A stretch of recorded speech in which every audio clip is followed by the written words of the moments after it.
কেউ বাড়িতে আছেন? চিঠি আছে। হ্যাঁ, আসছি। এটা রায়হান সর্দারের বাড়ি তো? উনার নামের একটা চিঠি আছে।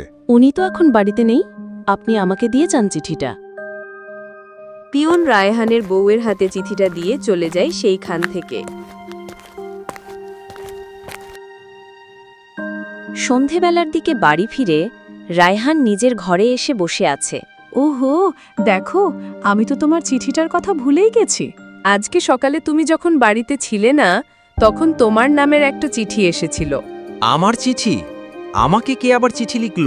রায়হানের বউ তাকে চিঠিটা দিল। আরে, এই তো আমার ছোটবেলার বন্ধু সাফিনের চিঠি। দেখি তো কি লিখেছে। বন্ধু রায়হান, তোরা সব কেমন আছিস? আশা করি সবাই ভালো আছিস। নিজের বন্ধুকে তো একদম ভুলে গেছিস।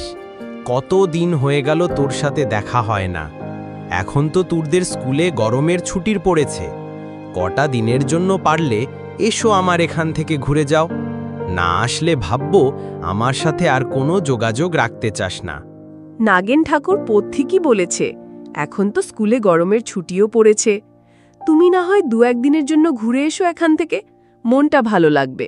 বন্ধুর চিঠি পড়ে রায়হানের আরও বেশি বন্ধুকে দেখতে ইচ্ছা করে। ঠিক আছে, তাহলে 1-2 দিনের জন্য ওর বাড়ি থেকে একটু ঘুরেই আসি।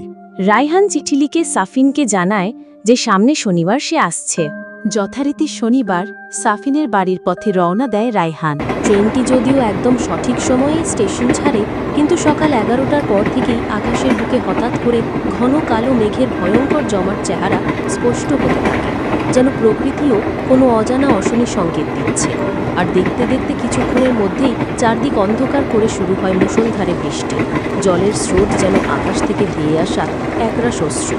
বেশ কিছু সময় ধরে ট্রেনটা ধীরে ধীরে চলতে চলতে একদম থেমেই গেল। সেই যে থেমেছে, তো আর নড়াচড়ার নামই নেই। রায়হান এদিকে ওদিকে তাকিয়ে কিছু বুঝতে না পেরে পাশে বসে থাকা একজনকে জিজ্ঞাসা করে, ট্রেন তো এখানে অনেকক্ষণ ধরে থেমে আছে, কি হয়েছে বলতে পারেন? যা জোরে ঝরছে বৃষ্টি রে বাবা, এখানে তো নিঘাত ট্রেন আর তার ছিঁড়েছে।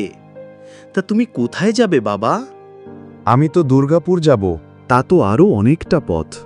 আরও ঘন্টা দুয়েক পর ট্রেনটি ছেড়ে দেয়। ভুবনপুর স্টেশনে যখন ট্রেন এসে থামে, তখন সন্ধ্যা পেরিয়ে রাত নেমেছে। ট্রেন থেকে নেমে কৈলাস দেখে স্টেশন চত্বর একদম খালি। লোক থাকবেই বা কি করে?